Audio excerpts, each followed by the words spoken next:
permitido estar en este día del Señor, que sabemos que no es cualquier día. El cuarto mandamiento dice: guardarás el día de reposo para santificarlo. Dios ha hecho el día domingo para que usted y yo podamos separarnos para poder adorarlo a Él. Como es cada día del Señor, antes de pasar al sermón, vamos a cantar el Salmo 16. Salmo 16. El Salmo 16 dice en su introducción así: David pide socorro a Dios, alegando su fe y no sus obras, las cuales confiesa no ser nada ante Dios. Después protesta que tiene en horror toda idolatría, y tomando a Dios como su todo, estando tan asegurado de que su oración será escuchada, que da gracias a Dios y se asegura no solo de alabarlo aquí abajo, sino también con mucho mayor felicidad después de la muerte, en virtud de la resurrección del Mesías, la cual él predice expresamente, tal como está expuesto en los capítulos 2 y 13 de los Hechos. Salmo que contiene un verdadero patrón de oraciones para los creyentes que languidecen en esta vida. Cantemos al Señor este salmo. Guárdame, oh poderoso Señor, porque yo en ti solo he confiado. Mi alma dijiste a Dios con fervor. Tú eres mi Señor, mi Dios amado. Pero a ti, oh Dios, he enaltecido. Mi vientre por si no habrá venido. Para los santos que en la tierra están, es todo mi bien y mi complacencia, mas los dolores se aumentarán. Quien a otro Dios sirve con diligencia, no haré sus libaciones de sangre, ni en mis labios tomaré yo sus nombres. El Señor es la gloriosa porción de mi herencia y también de mi copa. Bien en tu mano sustentas, Señor, mi suerte, y gracias a ti mis cuerdas me han caído en partes deleitosas, y me ha tocado heredad hermosa. A Dios que me aconseja lo haré, aun en las noches viene mi conciencia, me enseña el camino que seguiré. A Dios siempre he puesto por su gracia, ante el Hijo que está a mi lado. Por cada mirada no seré turbado, por tanto se alegró mi corazón, y mucho mi alma se ha gozado. Si también mi carne sin turbación confiadamente habrá reposado, pues no harás que mi aflicción perezca, ni que en corrupción tu santo conozca. Tú la senda me harás conocer, la que conduce a vida venturosa. En tu presencia, Dios, yo seré. No hay plena felicidad gloriosa, y delicias encontrará el hombre. Buen Señor, a tu diestra para siempre. Amén. Gracias le damos a nuestro Dios, que aún en las noches, aún cuando estamos, ¿cierto?, puede dormir. Él enseña nuestra conciencia. Él nos guarda siempre de todo mal y Él siempre está con nosotros. Dice la Escritura que Él no está muy lejos de nosotros. Él está cerquita, está ahí. Solamente debemos creer y poner nuestra fe en Él. Amén. Bueno, amados en Cristo, le invito a que abran la Escritura en el libro de Miqueas. Libro de Miqueas, estudiaremos el capítulo 1. En el índice, pueden buscar, ¿cierto? En el Antiguo Testamento, Miqueas, leeremos el primer capítulo de Miqueas. Miqueas, capítulo 1,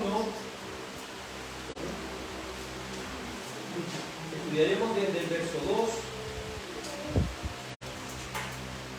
Miqueas, capítulo 1.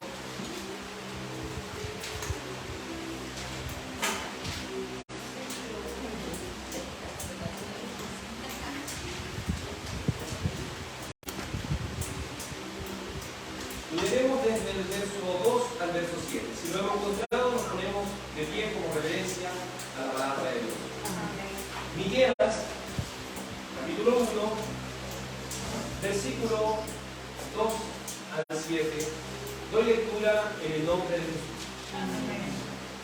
Oíd, pueblos todos, está atenta tierra, y cuanto hay en ti.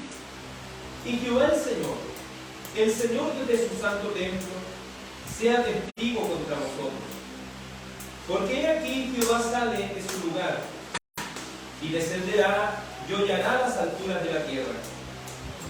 Y se derritirán los montes debajo de él, y los valles se hendirán como la cera delante del fuego, como las aguas que corren por un precipicio.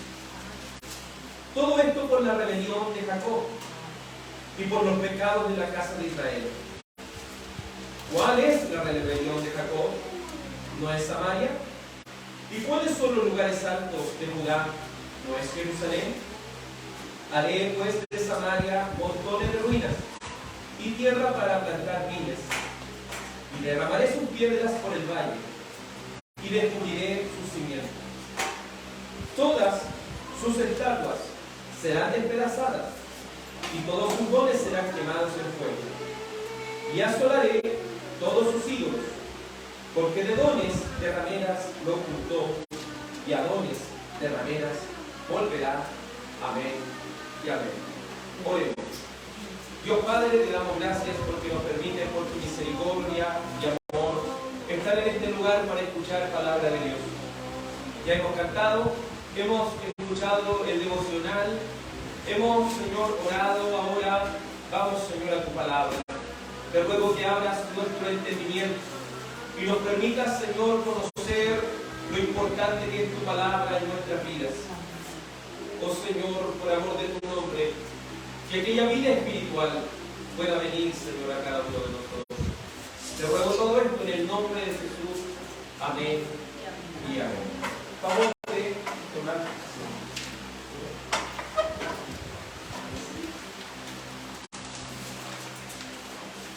Estamos estudiando hace ya aproximadamente 3 años los 12 profetas menores.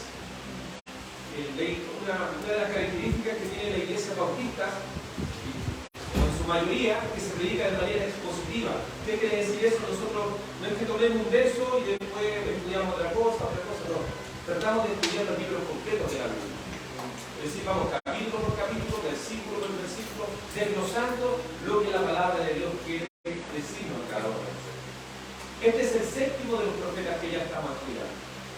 Es decir, ya llevamos 7 profetas, 6. Este es el séptimo. Miqueas es un nombre, cierto, que pareciera ser raro. No sé si alguna vez usted ha escuchado ese nombre a lo largo de la vida. Pero Miqueas significa ¿quién como Jehová? Es un nombre raro, pero tiene un significado bonito. ¿Quién como Jehová? Hemos dicho anteriormente en la introducción a este libro que el nombre del profeta del cual está el libro tiene mucho que ver con lo que el libro va a tratar. Miqueas significa ¿quién como Jehová? Y si usted va al capítulo 7 de este mismo libro de Miqueas, en el verso 18, Miqueas 7:18 dice así: ¿qué Dios como tú, que perdona la maldad y olvida el pecado del remanente de su heredad? No retuvo para siempre su enojo, porque se deleita en misericordia. Él volverá a tener misericordia de nosotros y sepultará nuestras iniquidades y echará en lo profundo del mar todos nuestros pecados. ¿Se fijan lo que dice Miqueas en el fin del libro? Dice: ¿quién como Dios? ¿Qué Dios como tú? El Dios que nosotros como cristianos servimos es un Dios diferente a todos los demás dioses que existen en la tierra. Porque el Dios que nosotros los cristianos servimos es un Dios vivo. Y es un Dios que perdona nuestros pecados. Es un Dios que perdona nuestra maldad. Pero para perdonarnos no lo hace como las demás religiones. No sé si usted ha visto, hay personas que para ser perdonados van ante el cura y el cura le dice: rece tanto Ave María, rece tanto Padre Nuestro y usted va a ser absuelto de sus pecados. Vemos cómo personas pagando mandas se arrastran kilómetros tras kilómetros para poder conseguir algo. Pero con Dios no es así. El Dios de los cristianos es tan maravilloso que Él ha provisto la salvación para su pueblo. Él envió a su único Hijo para que usted y yo podamos hallar salvación. Por eso Él dice: la salvación pertenece a Jehová. Él no le pide su dinero, Él no le pide que usted haga tal o cual cosa. Él le salva solamente por medio de la fe. Lo que usted debe hacer es solo creer. Creer que cada palabra escrita en esta Biblia es inspiración divina. Miqueas significa ¿quién como Jehová? El Dios que servimos los cristianos es un Dios incomparable. Es un Dios que no tiene semejanza alguna. Usted ha visto en las iglesias evangélicas, ¿se ha fijado por qué no tenemos ninguna figura? ¿Se ha fijado que nosotros no utilizamos nada? Aquí estamos en una sede y podemos estar adorando a Dios. ¿Sabe por qué? No lo podemos dibujar. No solo porque Él lo ha dicho en las Escrituras, sino también porque Él es tan inmenso, Él es tan grande, Él es tan único, que no hay nada que lo represente. Si nosotros lo dibujáramos, ya estaríamos limitando a Dios. Otros dicen: pero a ese Dios de los cristianos yo no lo veo. Pero eso es una ventaja que Dios tiene. ¿Sabe por qué? Porque si Dios fuera una apariencia física, estaría limitado a un solo lugar. Muchos dicen: voy a ir a la iglesia a sentir la presencia de Dios, ignorando que Dios es espíritu y por lo tanto está en todo lugar. Entonces esa es la facultad y eso es lo maravilloso que tiene Dios, que al ser espíritu usted puede estar en su cama, quizás sin ganas de levantarse por la depresión, quizás sin ganas de levantarse por la amargura que hay en su corazón, pero usted puede saber que Dios está ahí. Él está ahí, porque su Espíritu Santo está presente. Y Él prometió a su pueblo que no solamente estaría con ellos, sino que estaría en ellos. Eso es lo maravilloso del Espíritu Santo de Dios. Y Él nunca nos dejaría solos. La palabra de Dios en Mateo capítulo 28, al final, dice: yo voy a estar con ustedes todos los días hasta el fin. Amén. ¿Qué Dios como tú? ¿Qué Dios como ese Dios que servimos los cristianos? El contexto de Miqueas, él era de un lugar llamado Moreset. Quizás ese lugar no es muy conocido por nosotros. Como a veces hablamos con nuestro hermano de Santiago y hablamos de Coltauco, ellos no ubican este pueblo. Pero sí, Miqueas, y eso es lo que me gusta de la palabra del Señor, que cuando el Señor elige a alguien, no lo elige de las mejores ciudades, no lo elige de las ciudades más conocidas, puede levantar a alguien de un pueblo desconocido como Moreset, que quedaba cerca de Jerusalén. Y Moreset limitaba con los enemigos del pueblo de Dios, que eran los filisteos.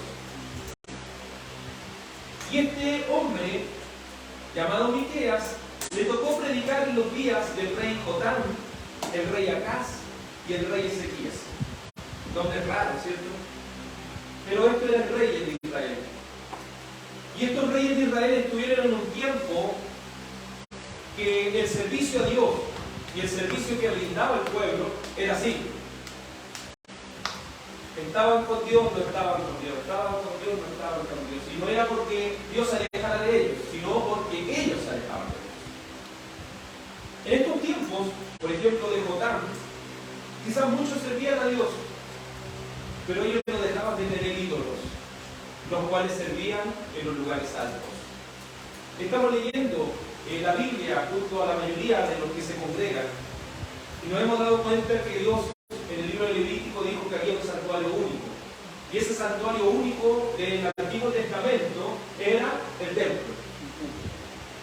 Pero lamentablemente había personas que decían: ¿y por qué tú quieres adorar ahí? Mejor yo adoro, si yo vivo en el cerro, adoro al Señor en el cerro, yo adoro al Señor donde quiero. Como dicen las personas, yo adoro a Dios a mi manera. No, a Dios, el Dios que servimos los cristianos, no se le adora en nuestra vida. Si bien Dios está en todo lugar, Él habita en medio de su pueblo. Entonces, quien quiera estar en la presencia de Dios, debe estar donde está el pueblo de Dios. Porque ese es el templo de hoy. Ese es el cuerpo de Cristo, donde están reunidos aquella membresía local o aquel cuerpo de creyentes. Ese es el lugar donde Dios está. No el edificio, ¿me entiendes? La iglesia no es un edificio. La iglesia son los que componen el cuerpo de Cristo. Luego en los tiempos de Acaz fue muy perverso. ¿Saben lo que llegaron a hacer? La idolatría y su servicio a los ídolos llegó a tal extremo que ellos, su primer hijo, ¿saben lo que hacían con su primer hijo? Encendían fuego y tiraban su pequeño bebé, lo tiraban al fuego mismo. Todo para poder conseguir algún beneficio de algún dios idólatra. Es decir, en esos tiempos Israel se había apartado de Dios. ¿Qué es lo que dice el primer mandamiento? ¿Lo recuerdan? No tendrás dioses ajenos delante de mí. Deuteronomio capítulo 5, Éxodo capítulo 20 en adelante. Ahí están los 10 mandamientos. El primer mandamiento es que no debemos tener otro Dios. Y algunos dicen: es que yo no tengo una estatua. No sé, yo no sirvo al Dios, ¿cierto? A Krishna, no sirvo a estos dioses, al Dalai Lama y todas estas cosas. Yo no sirvo a esos dioses. Pero Dios no es necesariamente una estatua. A veces podemos endiosar a nuestros hijos, podemos endiosar a nuestro trabajo, podemos endiosar a las cosas materiales que poseemos, podemos endiosar y amar otras cosas por encima de Dios. Siendo que el primer mandamiento dice que ¿qué es lo que debe ser más importante para el cristiano? ¿Qué debe ser lo más importante? Dios, ¿cierto? Para amar a Dios hay que amarlo a Él completamente. No podemos decir lo que yo lo amo un poquitito, no. El que quiere servir a Dios debe decir: Dios es lo más importante para mí. Es más importante de lo que me diga mi padre, mi madre, es más importante de lo que me diga mi amigo, mi amiga, es más importante de lo que me diga mi esposo, mi esposa, es más importante de lo que me diga cualquier persona. Dios está primero. Y es por eso que como cristianos hemos separado este día de hoy de los 6 días anteriores. Dios dice que nos da 6 días para que podamos hacer lo que nosotros queramos. Pero el día de hoy es un día especial, que Dios lo ha separado a Él. Y estar así, y ha llegado a tal punto esto, amados, que usted va al calendario y va a ver que el día domingo resalta, ¿no? Porque está en rojo. ¿Quién permitió eso? Dios. ¿Quién creó los días de la semana? Dios. ¿Quién creó ese día para Él? ¿Y por qué ese día es tan importante? Porque ese día resucitó Cristo. Porque Dios esperó hasta el otro domingo para aparecerse en la noche. Porque la iglesia primera siempre se reunió el día domingo. Y hasta el día de hoy, 2000 años después, aquí estamos, reunidos en torno a la palabra de Dios. A mi tía le tocó predicar en un momento difícil para la fe. Hoy es un tiempo difícil para la fe, ¿no? Muy difícil. Vemos cuántas iglesias se han aplicado pastores de robo. ¿Cuántas iglesias, cierto? Cuando usted va, lo miran de pie a cabeza, lo menosprecian. En cuántas congregaciones, en vez de atraer a aquellas personas que tienen necesidad, las apartan. En cuántas congregaciones lo único que se habla es de plata, plata, plata. Y a Dios podemos negar. No es diferente, porque algunos, si quizás dicen que son cristianos y sirven a Dios, su Dios es el dinero. Ese es su Dios, porque para ellos está por encima de todo. Entonces los tiempos de Miqueas no es diferente al tiempo de nosotros, aunque estemos separados por mucho tiempo, aproximadamente 1500 años, aunque estemos separados por tanto tiempo, no difiere mucho de su tiempo. Su profecía fue al reino dividido, tanto al reino de Judá, que era donde él vivía, y el reino de Samaria. Los que estamos leyendo la Biblia, esforcémonos de separar ese tiempo en la semana para Dios, porque vamos a poder comprender por qué se dividió este reino. Porque estamos en los libros que estamos estudiando, Israel está unido, ¿cierto? Las 12 tribus están unidas. Pero después van a ver que 10 tribus se van hacia un lado y quedan 2 tribus, Judá, y las otras 10 tribus quedan como Israel, cuya capital era Samaria. Y la capital de Judá es Jerusalén. Esa es la introducción al libro de Miqueas. Ahora vamos a lo que nos corresponde estudiar el día de hoy. El verso 2. Miqueas, capítulo 1, verso 1.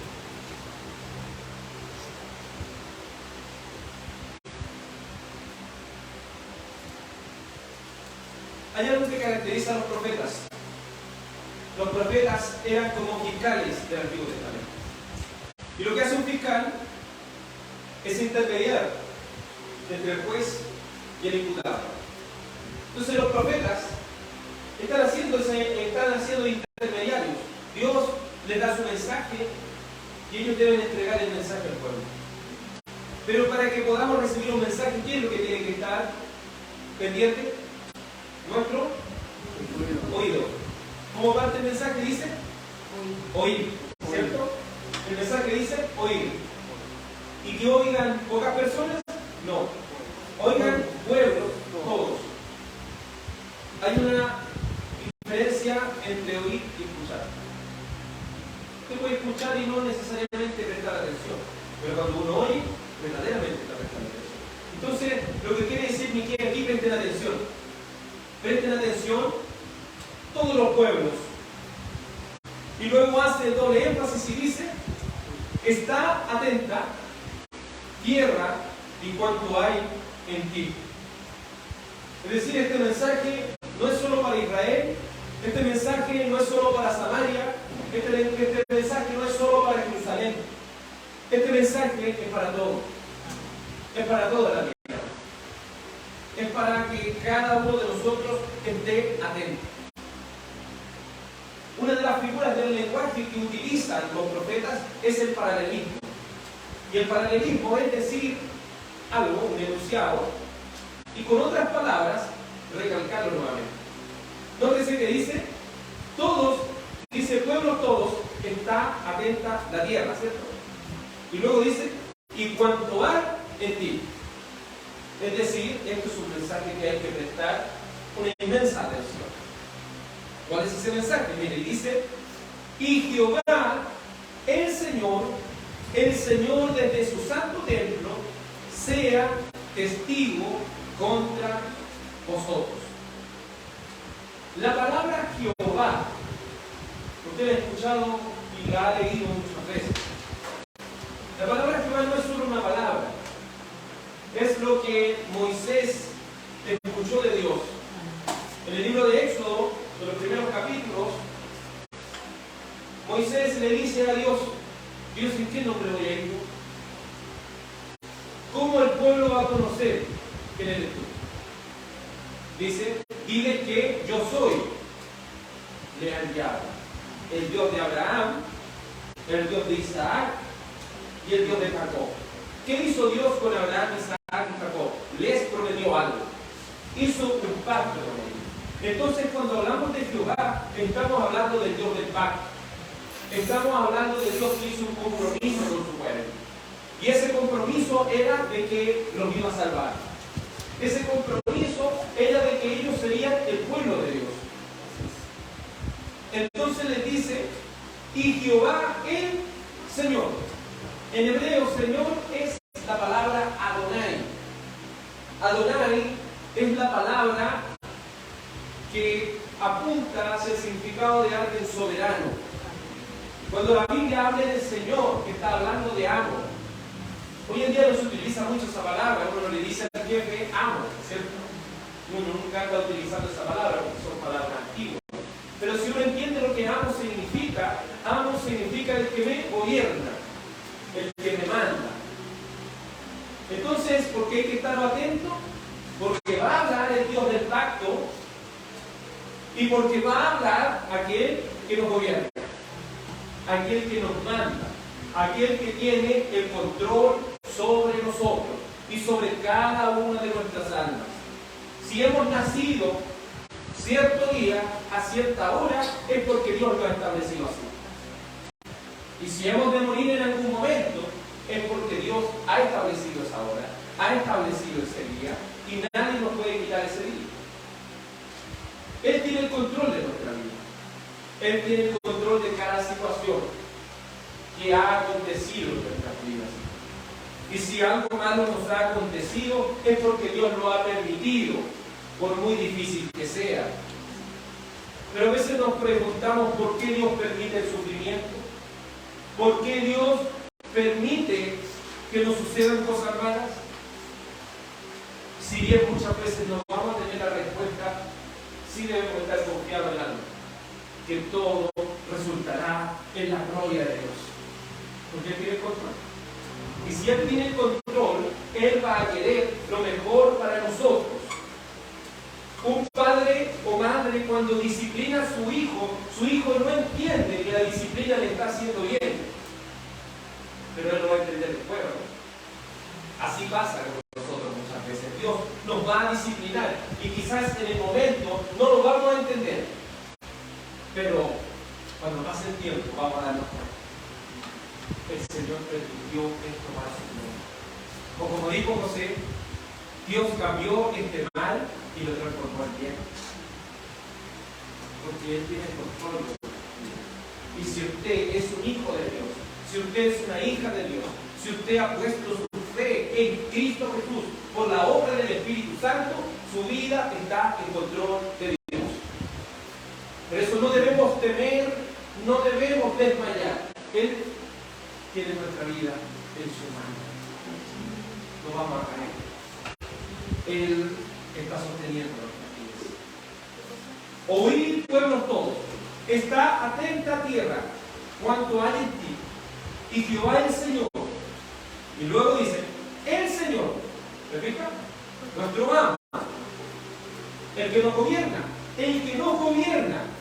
¿Desde dónde? Desde su santo templo. Dios es diferente. Uno de los atributos más sublimes que Dios tiene es el atributo de la santidad de Dios. El único atributo que en el libro de Isaías, en el capítulo 6, se repite tanto. Y se repite 3 veces. Porque Dios no es solo santo. Dios es santo, santo, santo. ¿Y qué significa la palabra santo? Que Él es único. Nunca se lo olvide. Santo significa que Él es único, que Él es diferente, que no hay ningún otro Dios como Él. Porque Él, ¿dónde está? En su santo templo. Él está en aquel lugar donde Él gobierna absolutamente todo. Como dice el Salmo, sus ojos ven, sus párpados examinan a los hijos de los hombres. Él conoce cuando estamos acostaditos, cuando estamos viviendo nuestras vidas y cuando estamos dormidos. Él conoce absolutamente todo de nosotros. Ni siquiera hay algún pensamiento que se pueda esconder de Dios. Nadie se puede esconder de su presencia. Nadie se puede esconder de su santa mirada. Porque Él ¿dónde está? En su santo. Y no solo Él está en su santo templo, sino que sigue el verso 2 y dice: sea testigo contra vosotros. ¡Qué terrible! Porque Dios es testigo de cada una de las cosas que hicimos. Dios es testigo de cada uno de los pensamientos que hemos tenido. Dios es testigo de cada cosa que hemos hablado y de cada cosa que hemos pensado, de cada cosa que hemos mirado.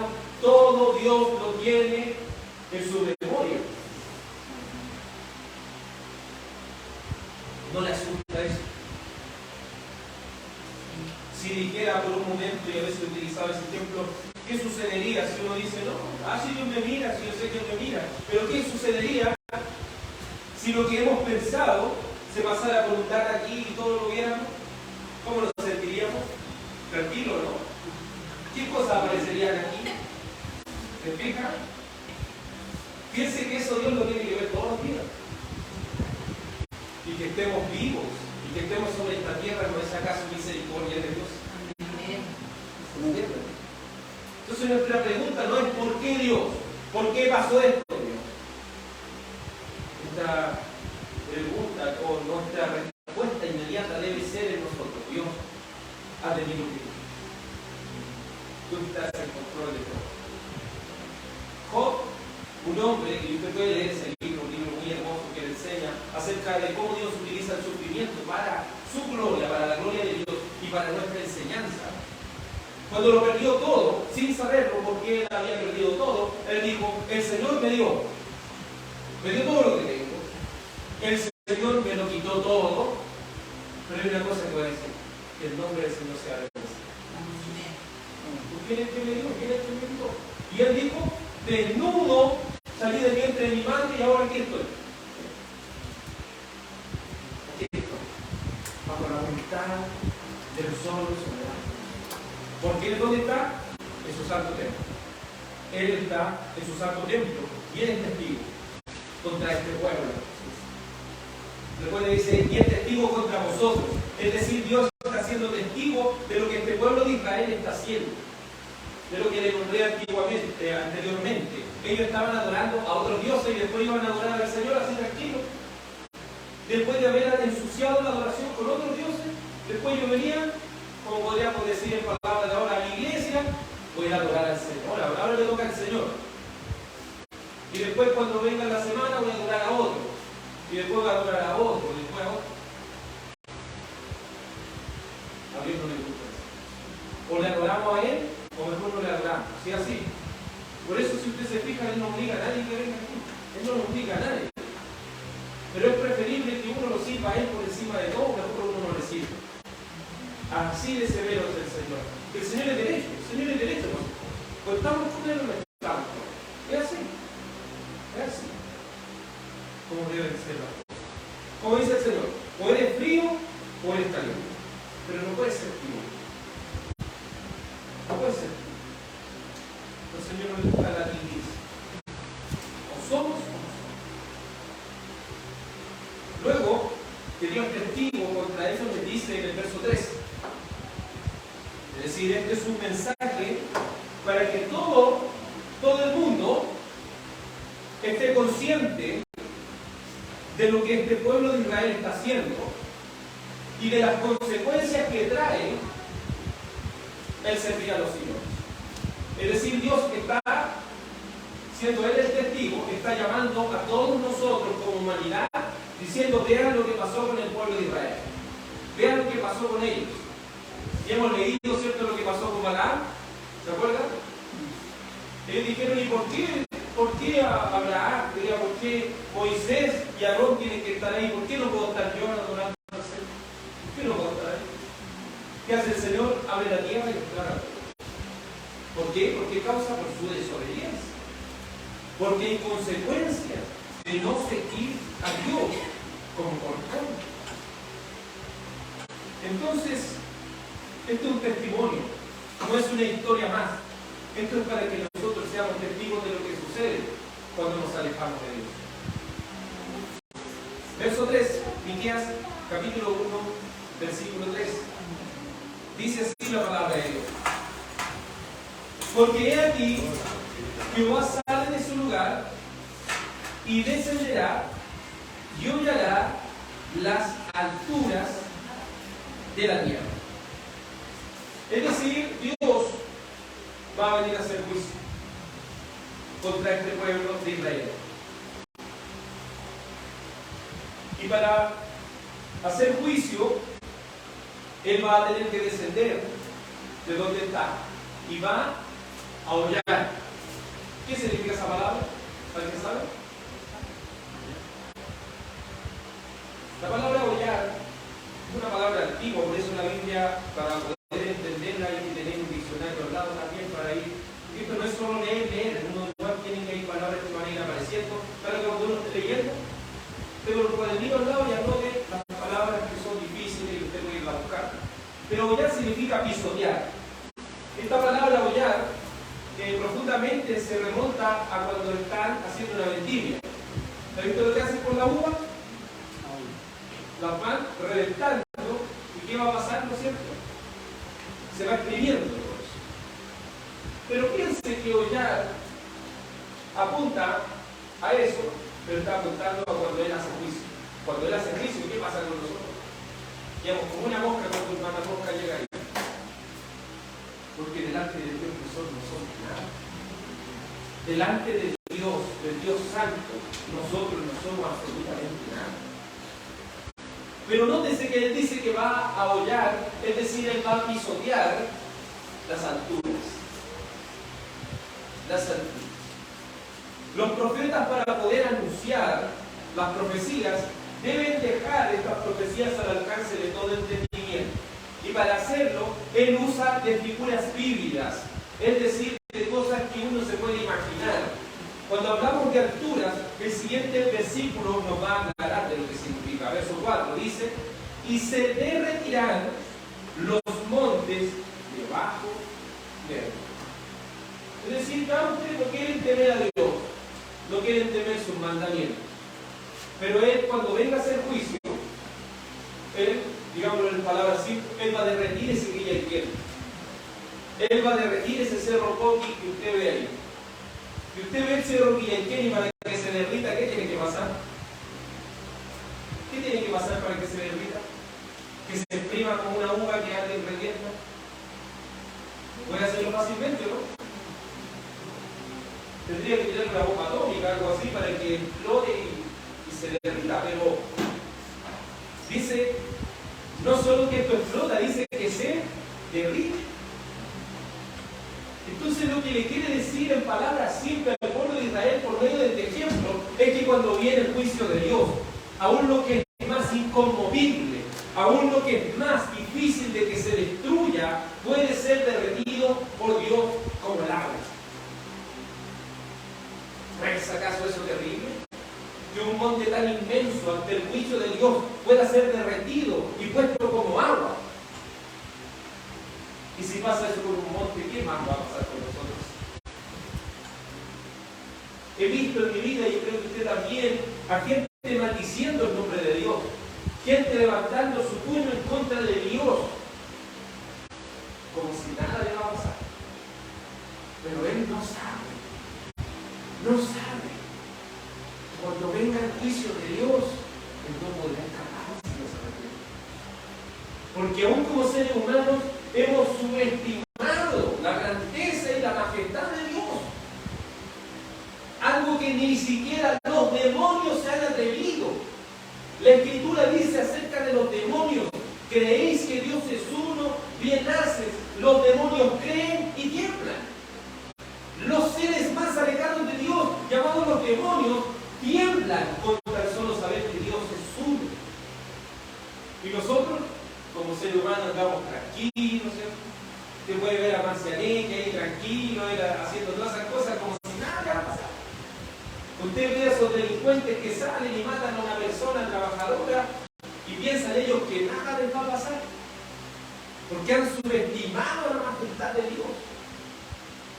Han subestimado la grandeza de nuestro amado Dios, que nos habla antes de tiempo.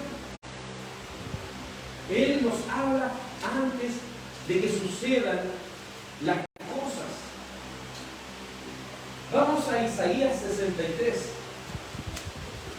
Porque en el índice, Isaías, y avance hasta el número grandecito es el capítulo. Isaías 63.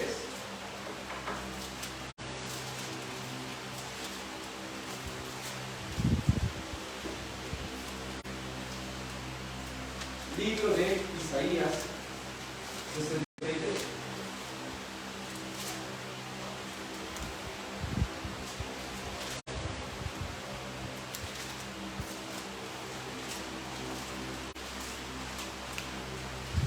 Tiene por título El día de la venganza de Jehová.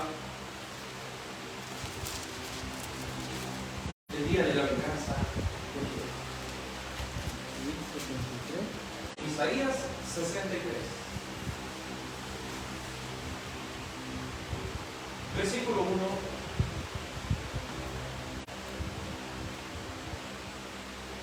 Isaías 63, 1.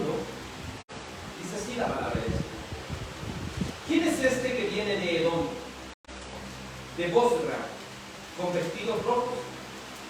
Este hermoso en su vestido, que marcha en la grandeza de su poder. Y viene la respuesta: yo, el que hablo en justicia, grande para salvar. Y viene la pregunta: ¿por qué es rojo tu vestido y tus ropas como del que ha pisado el lagar? Y le responde: he pisado yo solo el lagar, y de los pueblos nadie había conmigo. Los pisé con mi ira y los hollé con mi furor, y su sangre salpicó mis vestidos, y manché todas mis robas, porque el día de la venganza está en mi corazón, y el año de mis redimidos ha llegado. Miré y no había quien ayudara, y me maravillé que no hubiera quien sustentase, y me sangró mi brazo, y me sostuvo mi ira. Y con mi ira hollé los pueblos, y los embriagué en mi furor, y derramaré en tierra su sangre. El lagar es lo que le había dicho anteriormente, lo que nosotros conocemos como la vendimia. Esto existe una pregunta, viene alguien, recuerden que esto es un lenguaje figurativo. El lenguaje figurativo es uno tiene que echar a andar la imaginación y ver lo que significa. ¿Cierto? En este lenguaje figurativo, ven a un hombre que anda con una vestidura salpicada, con una vestidura que está roja y salpicada, y le dice que por qué está así. Él dice: porque yo he pisado solo el lagar, es decir, he vendimiado solo la tierra. ¿Para hacer qué cosa? Justicia. ¿Y qué significa eso? Como que él ha pisado y ha reventado los puertos y aquellos que se olvidan de Dios. Que él ha despedazado a todos aquellos que se han ido en contra de Dios. Porque este día es el día de juicio y es el día también de los redimidos de Dios. A Dios le gustan las cosas así. O usted y yo estamos con Él o estamos en contra de Él. No existe un lugar neutral en la vida. No existe un lugar neutral. O estamos con Dios o estamos en contra de Dios. Todo el que no esté con Él está en contra de Él. No es necesario decir voy a la iglesia satánica, no es necesario decir yo voy a hacer tal o cual cosa, no. Con tan solo decir yo me quedo en mi casa sin notar las cosas de Dios no son tan importantes. Con solo decirlo, con tan solo irse en contra del Señor de esa manera. Estamos esperando ese juicio. Por eso mucho hemos escuchado del amor de Dios, ¿cierto? El amor, el amor, el amor. Pero aquí hay un equilibrio. Dios es amoroso, pero Dios también es justo. Y eso es lo que nosotros no debemos olvidar. Dios es amoroso y Dios también es justo. Porque cuando Él venga a juzgar todas las cosas, ¿quién podrá sostenerse en pie? Cuando Él venga a traer juicio sobre sus enemigos, ¿quién podrá mantenerse en pie? ¿Quién podrá hacerlo, hermano?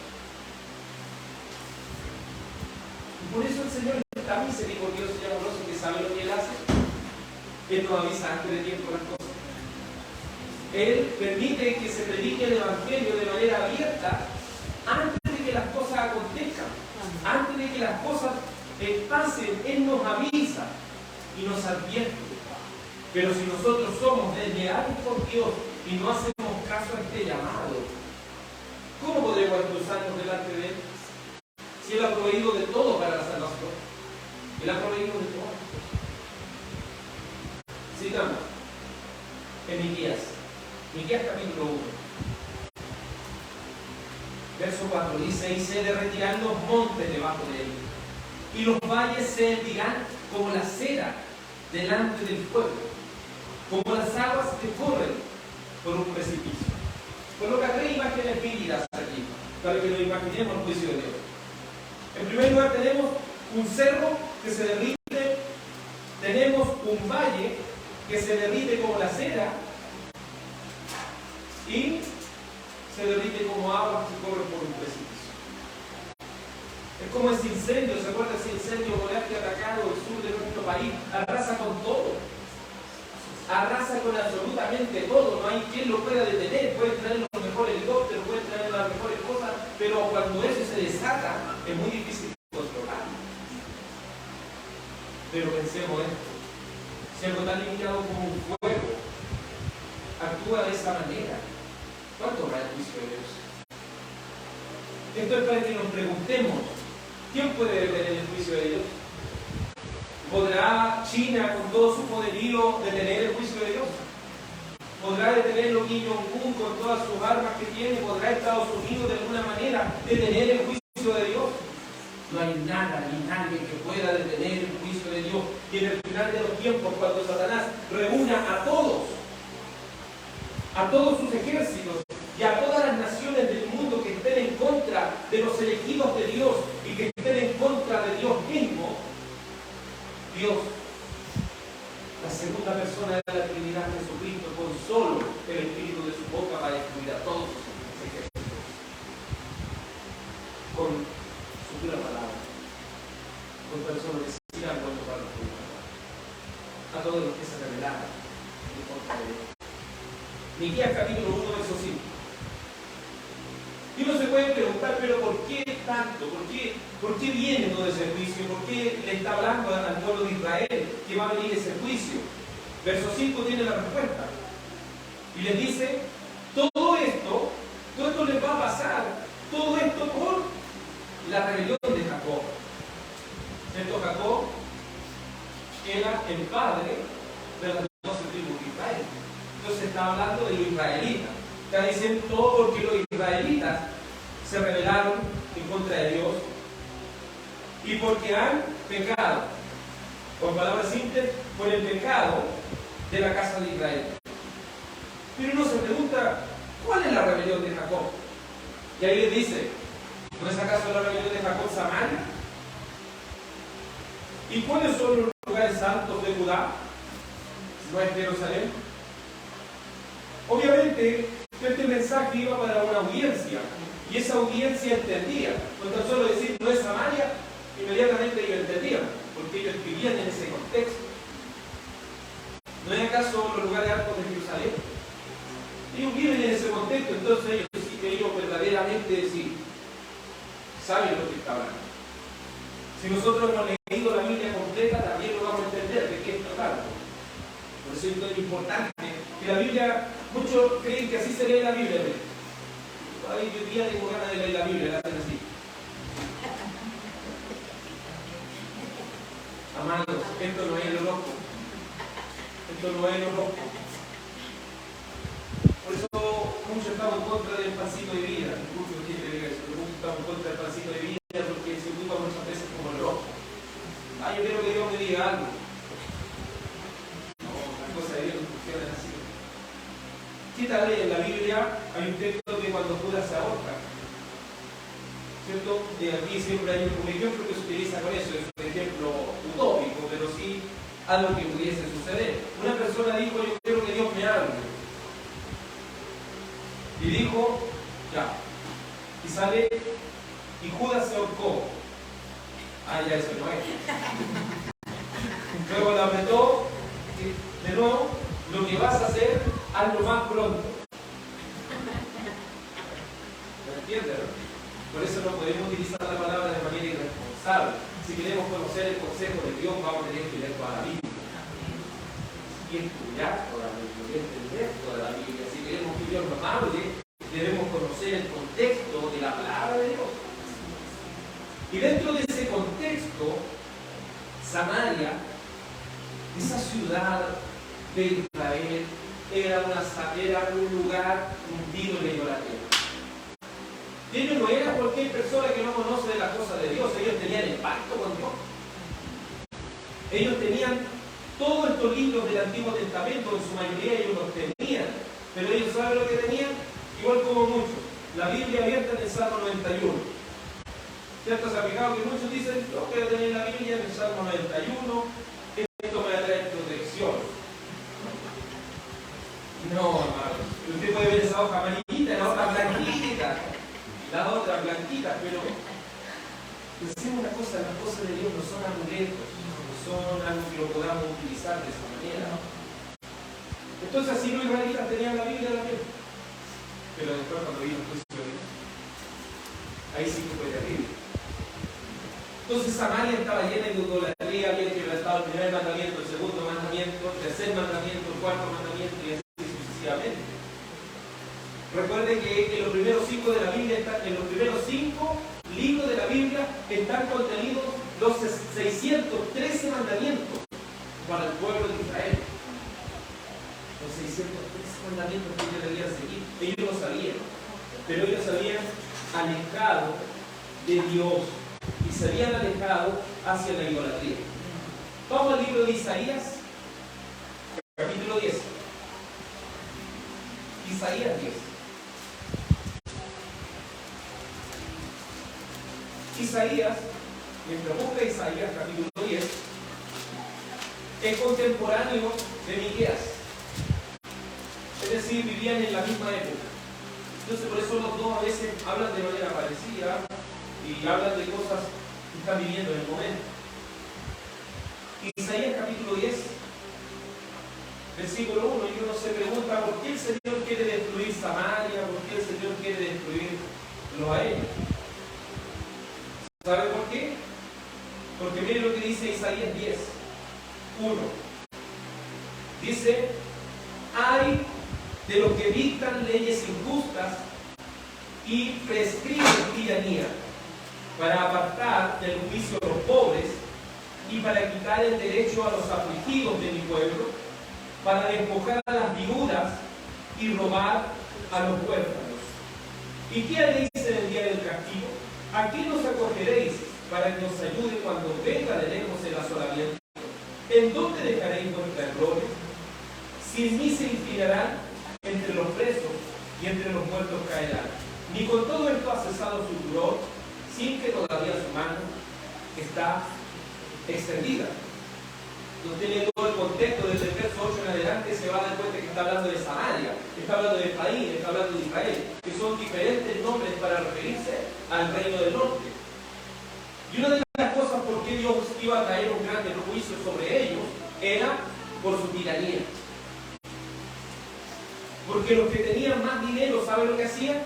Dictaban leyes injustas. Ellos conocían de las cosas de Dios, ¿saben lo que hacían? Leyes injustas. Y sus leyes apuntaban a apartar el juicio de los pobres. ¿Qué quiere decir eso? No sé, un pobre estaba en un litigio, en un lugar donde tenía que haber un juicio, y como el que tenía plata, ¿qué hacía? Pagaba, ¿no? Y el pobre ahí quedaba brazos cruzados, no podía defenderse. Se le robaba a los huérfanos, imagínense. Los huérfanos no tenían nada y le robaban, ¿no? Le robaban a la viuda. Le quitaban el derecho a los afligidos del pueblo. Es decir, ellos eran tan malos, ¿no? Se están comportando de tan mala manera, estaban haciéndole tan daño a las personas más desprotegidas, estaban siendo tan perversos que a Dios ya lo dejaron hasta aquí, ya, hasta aquí tenían. Y a veces en el mundo sucede exactamente lo mismo. ¿Se fija que usted ha visto a alguna de las personas adineradas viendo la casa? Eso es raro que se vea, muy raro, muy raro. Pero sí, si pillan a una persona, no sé, robándose una gallina hoy en día, se lo pueden dar preso porque hay una ley vigente con respecto a eso. Pero ¿qué pasa ahí? El Señor dice, hay de los que dictan leyes injustas.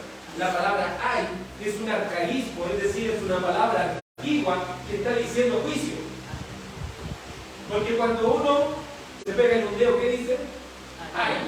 Mira, no necesariamente muchas personas dicen ay, pero sí es algo que habla de dolor, ¿cierto? Habla de que viene algo terrible. Por eso dice, ay de los que dictan leyes injustas, es decir, va a venir un juicio para los piratas, va a venir un juicio para los injustos, va a venir un juicio para todos aquellos que afligen al pobre, que afligen al huérfano, que afligen a las viudas, que atentan en contra de los desprotegidos.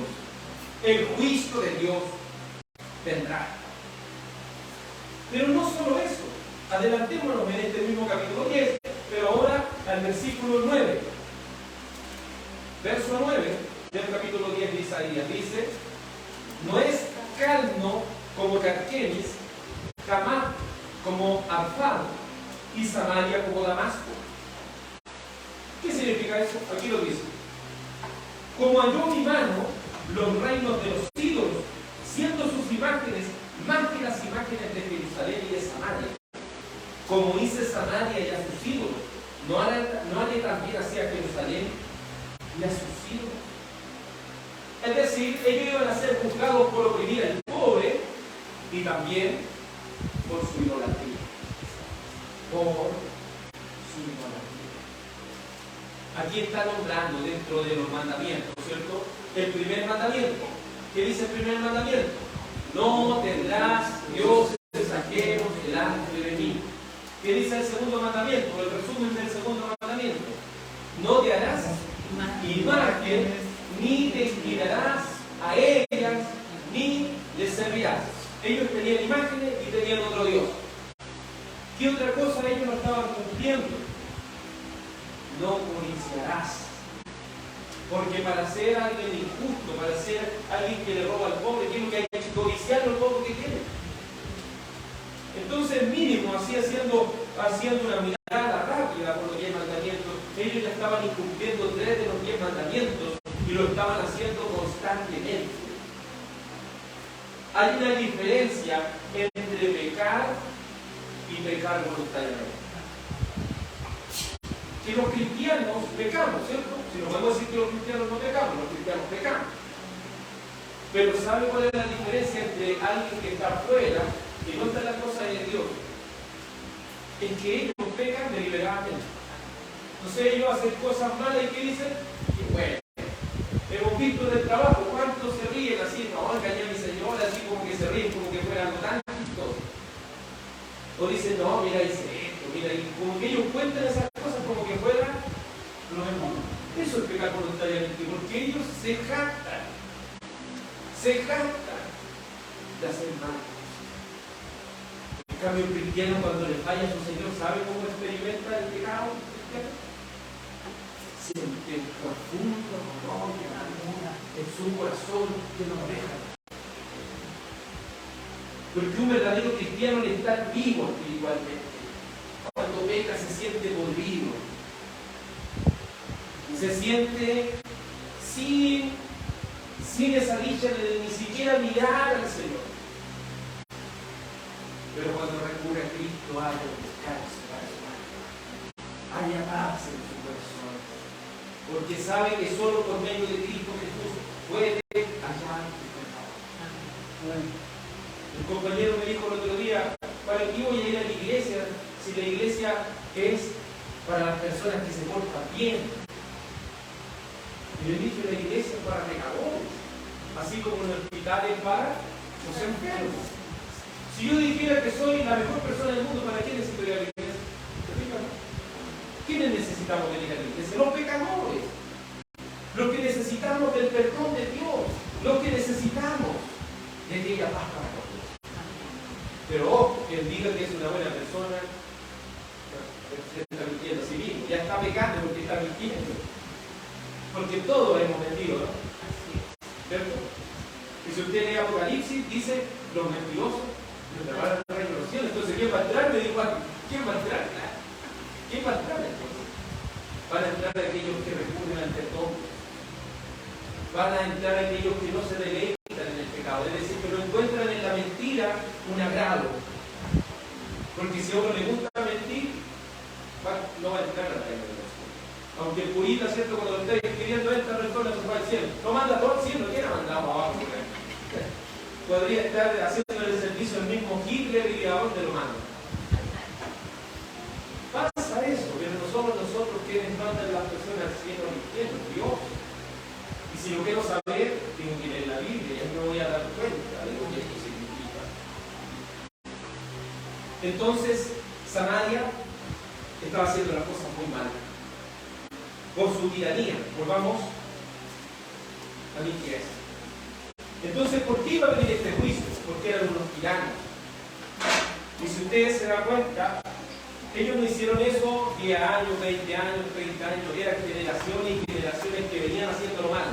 Generaciones y generaciones que venían haciendo las cosas mal delante de nosotros. Entonces llega un punto que Dios dice la palabra que Él es tardo para la ira. Es decir, Él, ¿cierto? Espera, pero llega un punto que colapsa. Y así va a ser el juicio de Dios cuando Él colapse. Era como cuando hacíamos enojar a la mamá o al papá, se fijan, lo hacíamos enojar, hasta que ya colapsa. Y a todos nos pasa, podemos ser la persona más tranquila del mundo, pero si nos hacen colapsar, van a ver lo peor. Pero ¿saben cuál es la diferencia de Dios? Él no ha hecho nada malo. Entonces, cuando imparte esta justicia, Él no va a hacer algo malo. Él va a hacer siempre lo que está bien. Él siempre va a contar con los santos. Es destruir a los enemigos de Dios, a los que se rebelan contra Él. Así se comportaba Samaria y por eso Samaria iba a recibir semejante castigo de Dios. Ahora veremos Jerusalén. ¿Qué hizo Jerusalén para merecer semejante castigo? Vamos a Jeremías capítulo 7. Jeremías capítulo 7. Está antes, mucho antes de Miqueas. Jeremías capítulo 7.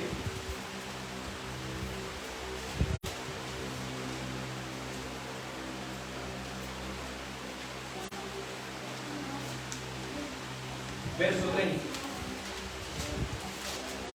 ¿Qué había hecho Jerusalén para merecer semejante juicio? Jeremías, capítulo 7, verso 30.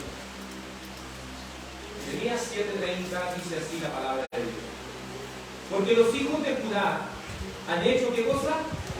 Lo malo ante mis ojos, dice Jehová. Es decir, dice el Dios del pacto. Pusieron sus abominaciones en la casa sobre la cual fue invocado mi nombre, amancillándola. ¿Sabe lo que hicieron? En la casa de Dios trajeron ídolos. Es como una iglesia católica que dice adorar a Dios y tiene lleno de ídolos. Es como si nosotros estuviésemos hablando del Señor y tuviéramos un póster de Messi. ¿Cómo le llaman a él? Ídolo, ¿se fija? Si así eso es idolatría. Yo no le digo que ver fútbol no es idolatría, pero ya cuando uno venía a esas personas, hay gente que se pone a llorar por un cantante. Idolatría. Entonces ellos iban a caer ante el juicio de Dios a causa de su idolatría. Amancillar significa ensuciar. Ensuciaron la casa de Dios. Ensuciaron el templo de Dios. Usted verá que hay iglesias que están trayendo hasta payasos. Están trayendo payasos dentro de la iglesia. Otros han traído hasta el viejo pascuero dentro de la iglesia. Profanando las cosas de Dios. ¿Y qué más hicieron? Verso 31. Y han edificado los lugares altos en Tofet que está en el valle del hijo del Hindón, para quemar a fuego, ¿a quién? A sus hijos y a sus hijas, cosa que yo no les mandé, ni ha subido en mi corazón.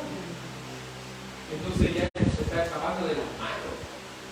Ellos estaban llegando a quemar a quien era su hijo. Uno puede decir, pero eso está lejano, y que una persona puede hacer eso. Recuerden que hubo un caso, altares de la luz, no sé si se acuerdan. ¿Qué es lo que hacían ellos? Sacrificaron los peces y las cosas. Y se dice, no, que hombre, algunas personas ignorantes eran abogados, eran gente de estudio. Entonces no pasa por eso tampoco.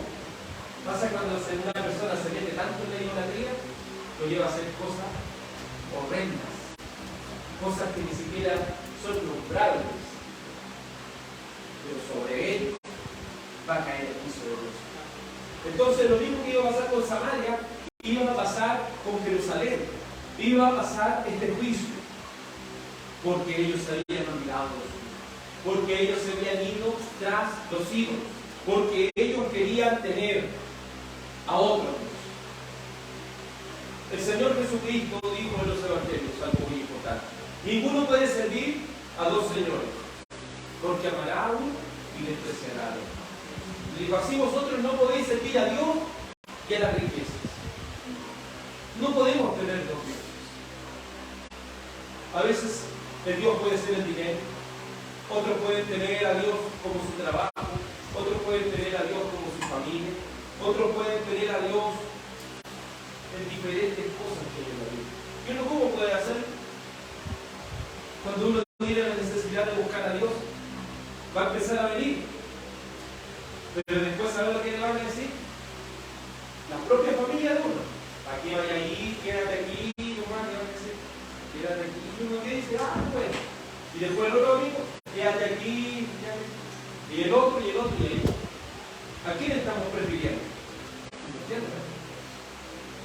Ahí es que uno se da cuenta. ¿A quién ama más? El Señor Jesucristo lo dijo: el que ama a padre, madre, hijo, hija, más que a mí, no es digno de mí. No es digno de ser mi discípulo. Porque el amor de Dios debe estar por encima de todas las cosas. Por encima de todo. Por encima de todo debe estar ese amor por Dios. ¿Quién puede estar siendo unido en nuestra vida? ¿Quién pudiera estar ocupando el lugar de Dios en nuestro corazón? Es la pregunta que debemos hacer para nuestra tarde. Verso 6. Haré pues, Miqueas 1:6, dice, haré pues de Samaria montones de ruinas y tierra para plantar viñas. Derramaré sus piedras por el valle y descubriré sus cimientos. Esto se cumple cuando los asirios vinieron y destruyeron Samaria. Destruyeron por completo el reino del norte. Dios le avisa antes de tiempo, pero ellos se olvidaron de Dios. Y esto el vino de Dios. Llegó un momento en que Él hizo y ejecutó su juicio sobre ellos. Ejecutó su castigo sobre este pueblo tan desleal. Y redujo a este pueblo a un montón de ruinas. Entonces, esto para que nos preguntemos nosotros, ¿qué va a pasar con aquellos que tienen ídolos? ¿Qué va a pasar con aquellos que tienen otras cosas por encima de Dios? ¿Qué va a pasar con ellos? Van a ser destruidos por el juicio de Dios. Verso 7.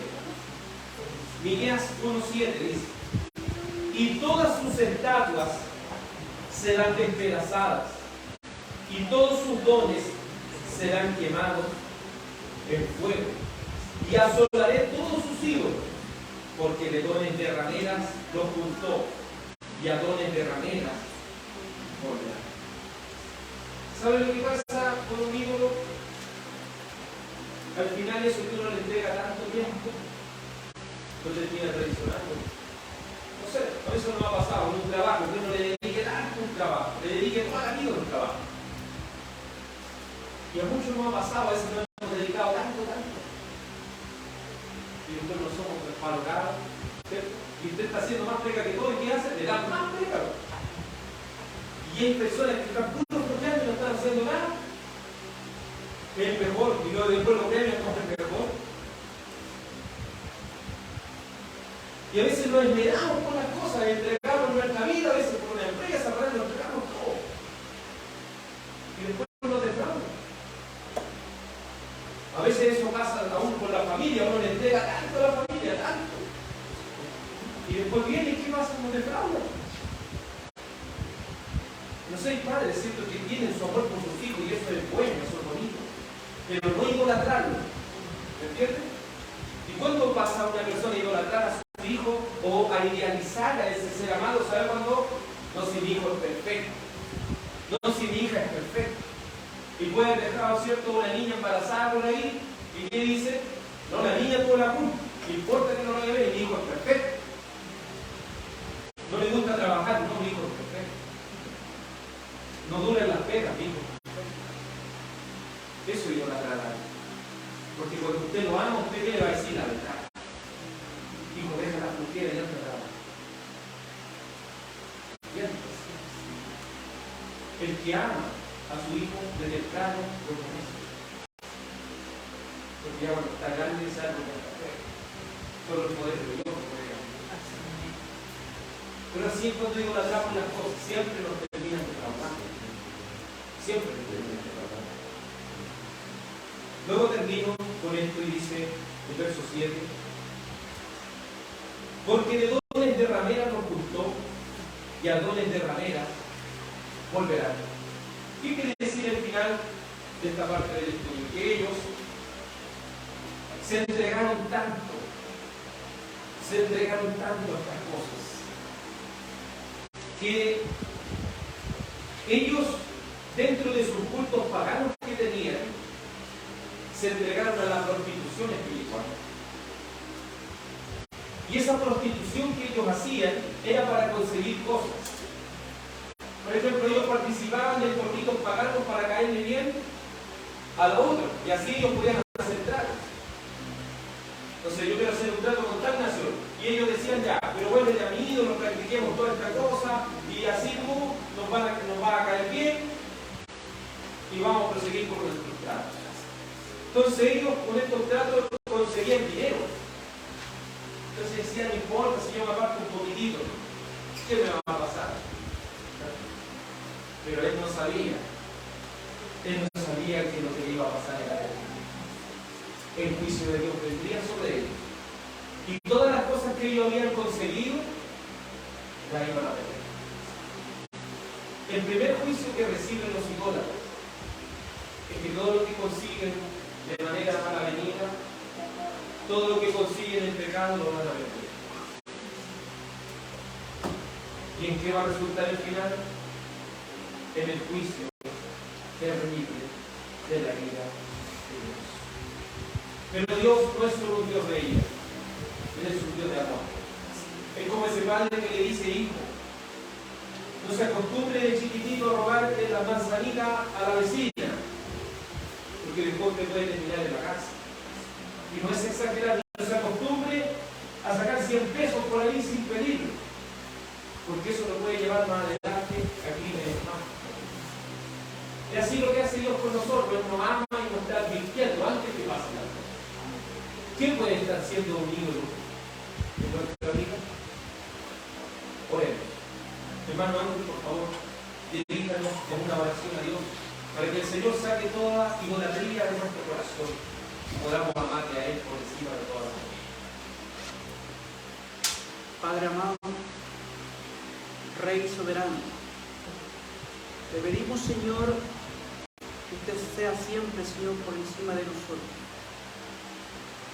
Y si hay algún momento, Señor, en que podamos, Señor, idolatrar, Señor,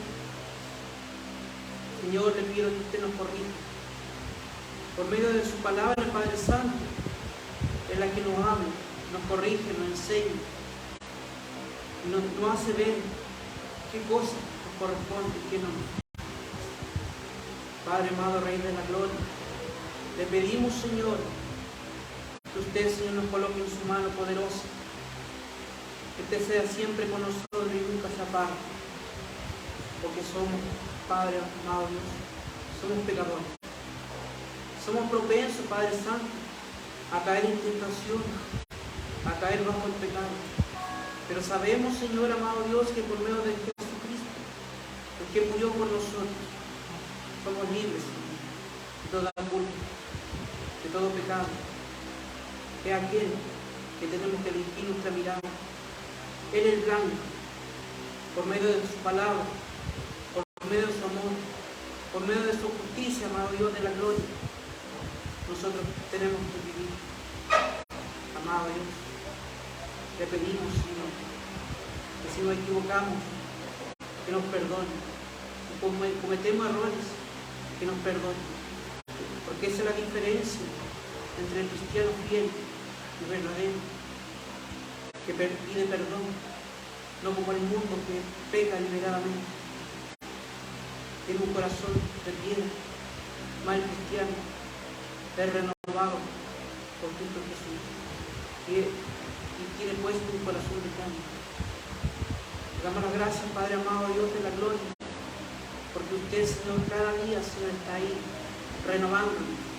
Cada día, Señor, por medio de su palabra, está ahí, Señor, advirtiéndonos, enseñándonos qué es lo que es bueno y qué es lo que es malo.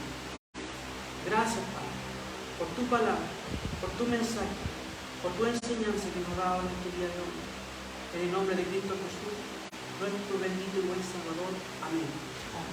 Amén. Antes de marchar, nos vamos a cantar un último salmo al Señor. Ahí en las hojitas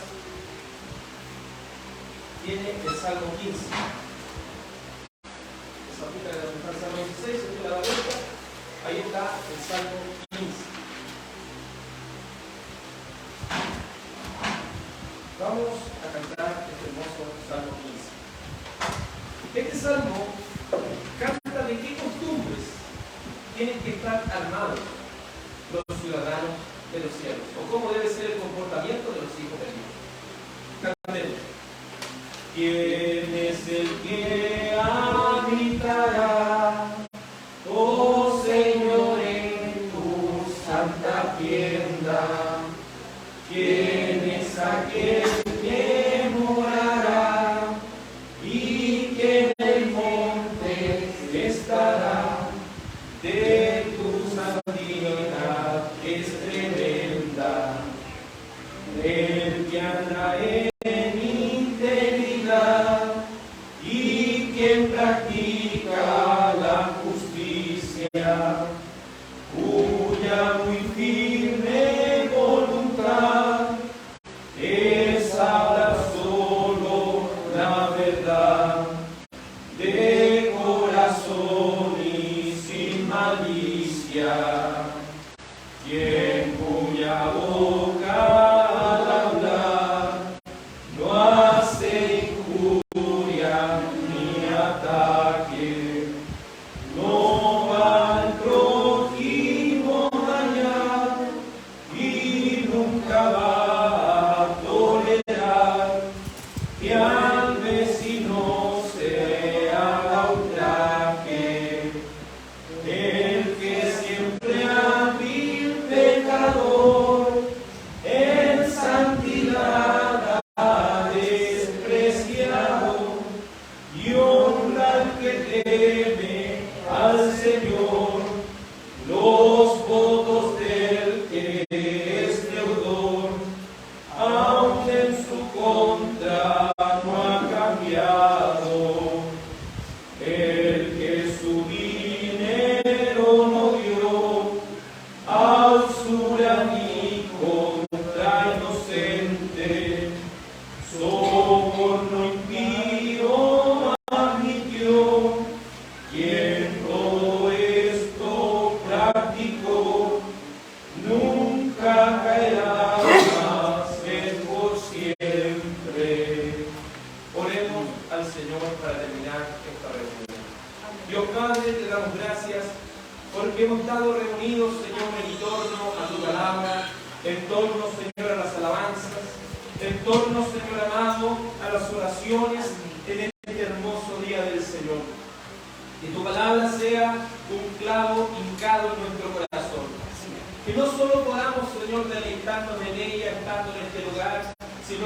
podamos meditarla durante la semana, Señor. Guarde también a los hijos e hijas de nuestros hermanos que ya desde el día lunes, Señor, empiezan el colegio, Señor. Si bien algunos empezaron la vez pasada, la semana pasada, Señor, te rogamos también que durante esta semana les guardes, que también guardes, Señor, a nuestros hermanos y hermanas que les toca trabajar en esta semana. También, Señor, a los que estarán en sus hogares, guárdenos, Señor, de todo mal, de todo peligro. Y te ruego, Señor amado, que tu bendición, tu gracia, tu paz sea sobre cada uno de nosotros. Iglesia del Señor, sea bendecida en el nombre de Jesús. Amén y amén. Que el Señor les bendiga y que puedan tener una muy linda semana en el Señor.